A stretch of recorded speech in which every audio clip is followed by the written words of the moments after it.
as they will strike in the coming hours in the area in light of military activities carried out by the Iranian-backed Houthis there. The military is urging people and ships located there to evacuate immediately. And more breaking news continues in Gaza at this moment as the IDF is making major advancements in Gaza City, with the Prime Minister and military confirming the major offensive inside of the urban area. On day 711, ILTV's Steve Leibowitz has the latest. The Israeli Defense Forces have launched a new phase of their ground campaign inside Gaza City. Two combat-hardened IDF divisions, the 162nd and the 98th, comprised of tens of thousands of troops, have expanded operations deep into the urban core overnight. This marks what the army calls a decisive turning point in the war against Hamas. This next stage of the offensive is known as Gideon's Chariot B, and it's been building for weeks through sustained airstrikes on Hamas strongholds, including command centers hidden in high-rise buildings and limited ground operations around the city's perimeter and western districts. Now, with momentum shifting, the army confirmed that a 3rd Division, along with the 36th Armored Division, will join the fight in the coming days, bringing in more manpower and firepower to tighten the noose around Hamas. Overnight, a heavy barrage of airstrikes preceded the ground forces' move into new sectors of Gaza City beyond areas currently under IDF control. Troops are expected to advance, encircle, and strip Hamas of its operational control in what's expected to be a methodical campaign.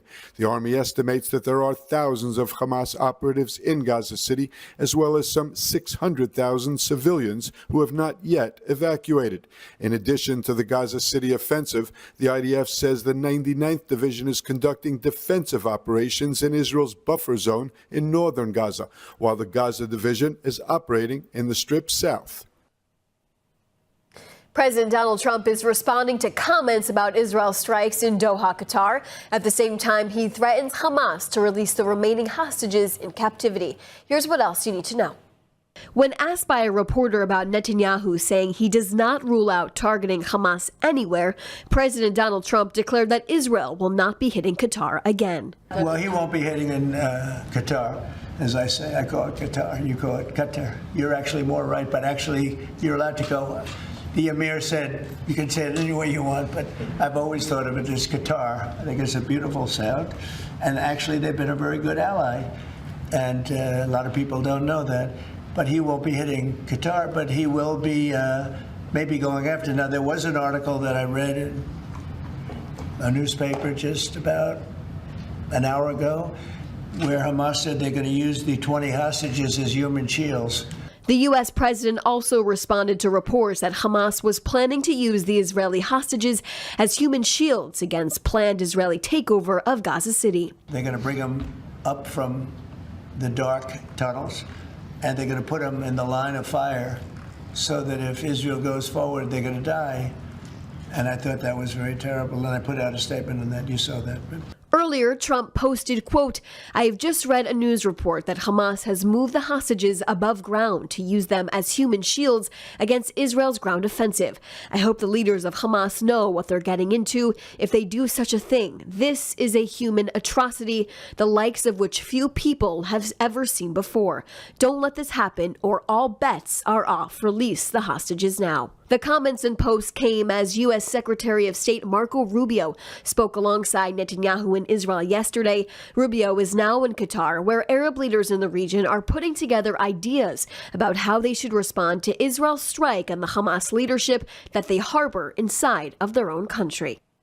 And Muslim and Arab leaders are calling to review diplomatic and economic ties with Israel after its unprecedented attack targeting Hamas leaders who live in Doha, Qatar. Here's more with ILTV's Devo Klein. The Arab Islamic Summit in Doha has adopted a joint statement that calls upon all states to take all possible legal and effective measures to prevent Israel from continuing its actions against the Palestinian people. This including by reviewing diplomatic and economic relations with Israel and initiating legal proceedings against it. أكد القادة أيضا على أن دول المجلس أمنها كل لا يتجزأ وأن أي اعتداء على أي دولة عضو هو اعتداء على الجميع وتسخير كافة إمكانيات دول المجلس لدعم دولة قطر وحماية أمنها وسيادتها. Prime Minister Netanyahu has said he did not rule out further airstrikes on Hamas leaders wherever they are located. Israel has long maintained ties with Egypt and Jordan, and since the signing of the Abraham Accords 5 years ago, brokered ties with the United Arab Emirates and Bahrain, while it has pushed to expand its relations with Saudi Arabia and recently even with Syria. The Egyptian leader called it all into question. أمام أي فرص أي اتفاقيات سلام جديدة بل ويجهد اتفاقات السلام القائمة مع دول المنطقة وحينها ستكون العواقب وخيمة وذلك بعودة المنطقة إلى أجواء الصراع وضياع ما تحقق من جهود تاريخية لبناء السلام ومكاسب تحققت من ورائه وهو ثمن سندفعه جميعا بلا استثناء فلا تسمحوا بأن تذهب جهود أسلافنا من أجل السلام سدى ويكون الندم حينها بلا جدوى. As far as potential action beyond words, in a closing written statement, Gulf leaders announced that the Gulf Cooperation Council's joint defense body will meet in Doha and called for measures to activate the BLOC's joint defense mechanism.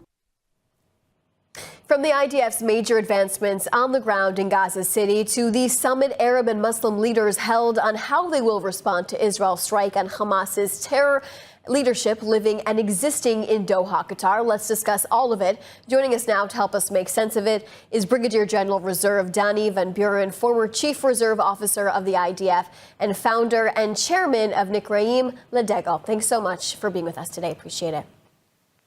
Thank you for having me. Overnight, massive explosions were heard in Gaza City with confirmation 3 different divisions of tens of thousands of soldiers will actually be operating in the area of Gaza City within the next few days. How significant is the timing of these major moves by the military? Yeah, I think we've come to the point that we realized that the attempt to combine both military means and diplomatic measures and in terms of negotiations to try to find a way to finish this war are not meeting our goals.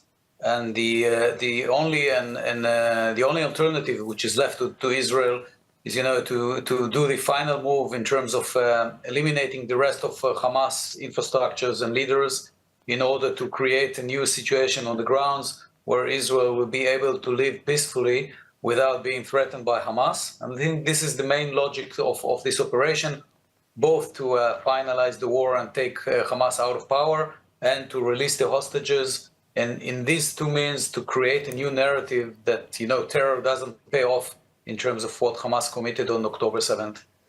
And going back to the pressure that Israel is currently putting on Hamas, what other options does Israel even have on the table at this point in time to pressure the terror group into a deal? Because it seems as if, Hamas terrorists are staying in Gaza City, but what other options come after this if this doesn't work? I think this should work because, we did try to find a way to as I mentioned before, to combine the diplomatic means.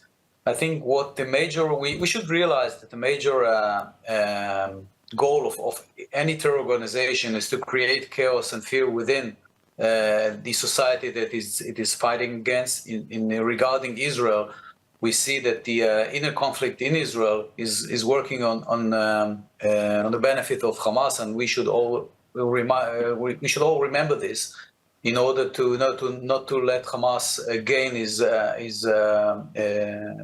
achievements that he wishes to do so.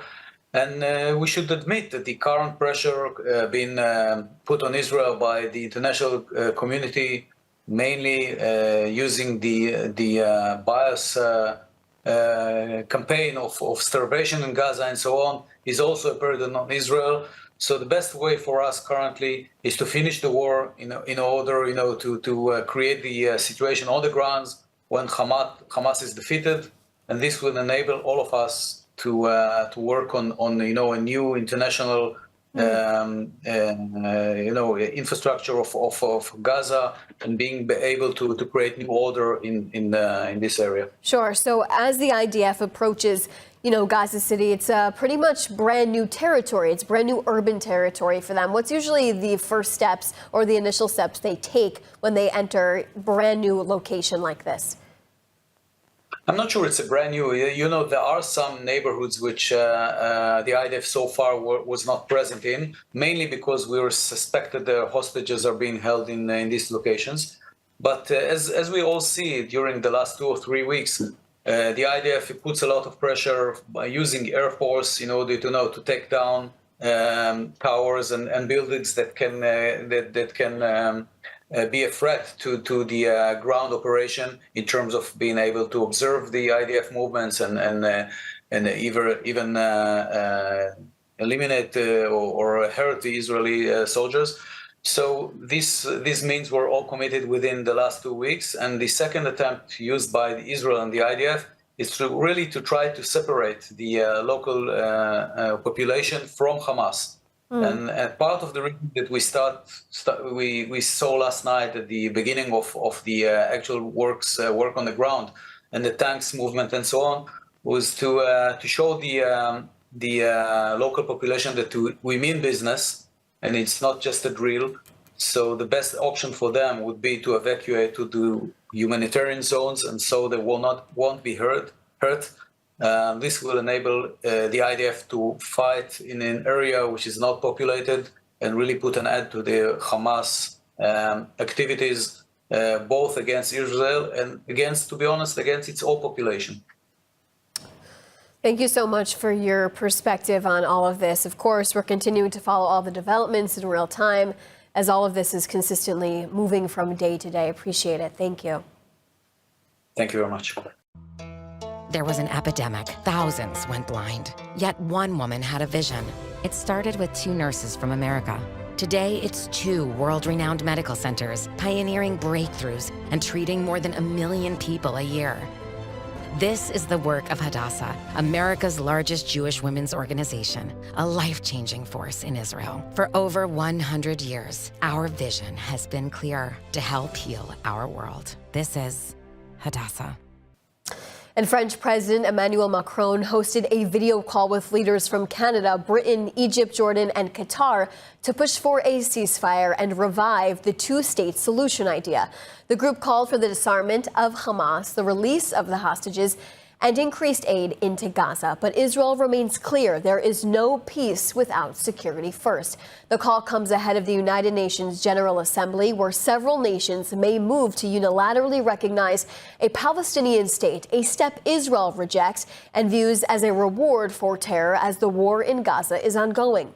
Israel and the United States boycotted a related UN conference led by Saudi Arabia and France, rejecting what Jerusalem calls, quote, decrees without connection to the reality on the ground. And Prime Minister Benjamin Netanyahu says that Israel's future lies in strength through self-reliance. Speaking at a financial conference in Jerusalem, Netanyahu warns that Israel must prepare for a new economic reality amid growing pressure from European countries under radical Islamic influence. ILTV's Steve Leibowitz has the latest.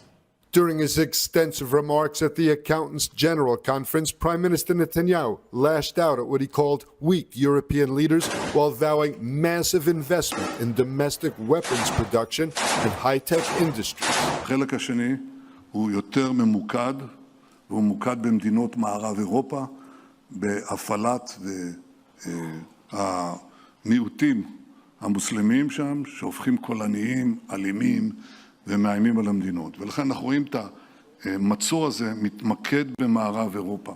ושם אמרתי שמפסיקים לנו משלוחי נשק וכו', וזה קורה עכשיו. אנחנו נצטרך בשנים הקרובות להעצים את תעשיות הנשק העצמאיות שלנו, כדי שיהיה לנו עצמאות של חימושים, בכלכלת חימושים, ביכולת התעשייתית לייצר אותם.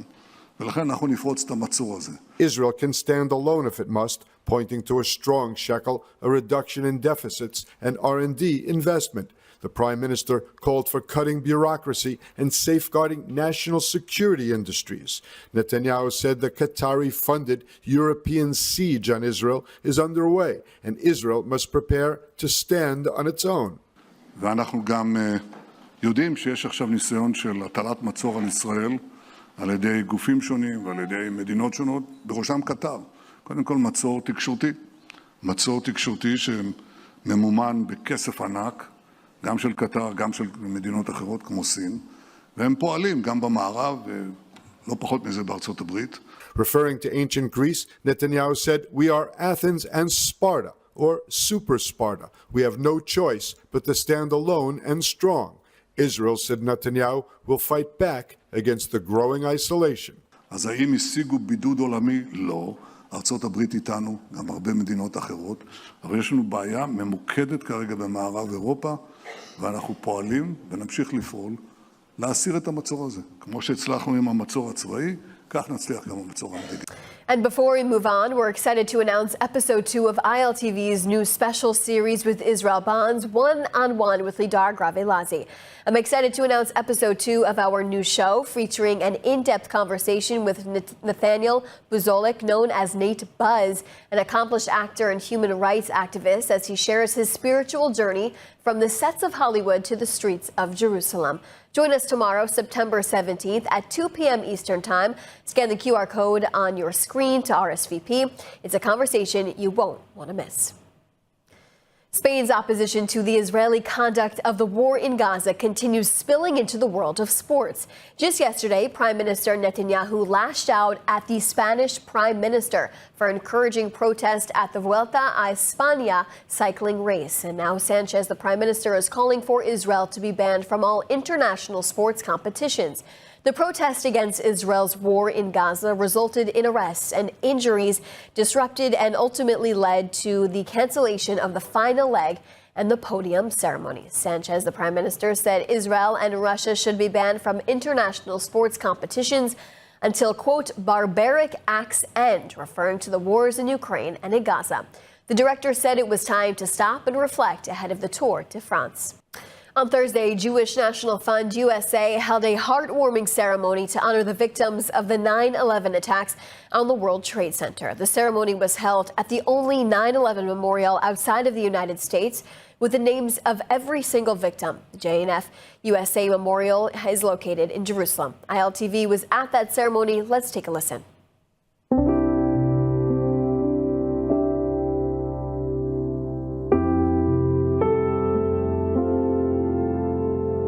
Nestled in Jerusalem's Arazim Valley, the 9/11 Living Memorial stands as a striking symbol of unity between the United States and Israel. Jewish National Fund helped build this memorial in Jerusalem, the only memorial outside of the United States that lists every victim from that horrible day, September 11th, 24 years ago. And this memorial and our partnership and our involvement with this memorial is important because it really exemplifies the partnership between the United States and Israel and the work that Jewish National Fund does every day in Israel. The ceremony kicked off with the honoring of the American flag and singing of the American national anthem. A chilling moment given to honor not just the victims of 9/11, but the victims of terror around the world. In a terror-stricken country like Israel, the silence in honor of the victims was deafening. One of the honored guests was Ambassador to Israel Mike Huckabee, who shared an anecdote and words of strength. I'd grown up as the child of a fireman, and most people didn't think that being a firefighter was all that important. But on 9/11, when the whole world watched as New York firefighters went into the buildings that everyone else was getting out of, people understood what heroic calling it is to do that job. As Huckabee stated, the memorial honors not just the lives lost on 9/11, but also commemorates the bravery and resilience of those brave heroes that gave their lives to save others. A reality that Israelis know all too well. I come here tonight also with great gratitude for the people of Israel, because on one of the most horrendous days in which Americans were distraught with a combination of grief and roiling anger as to what had happened, our friends in Israel stood with us. And on October the 7th, I think you saw that the people of America stood with you and still do. For Jewish National Fund USA, this memorial is more than stone and steel. It's a promise to never to stand united against terror and to keep alive the values of freedom, democracy, and resilience that 9/11 sought to destroy. United as one, the Israeli-U.S. alliance stands as a beacon of hope.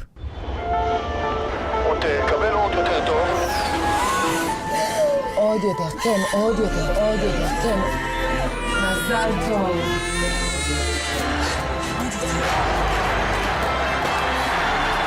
אתה הכי טוב.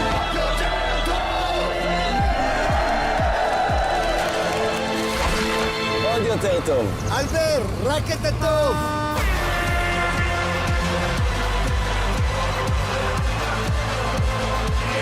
ועוד הנפקה מוצלחת לחברת ההייטק הישראלית.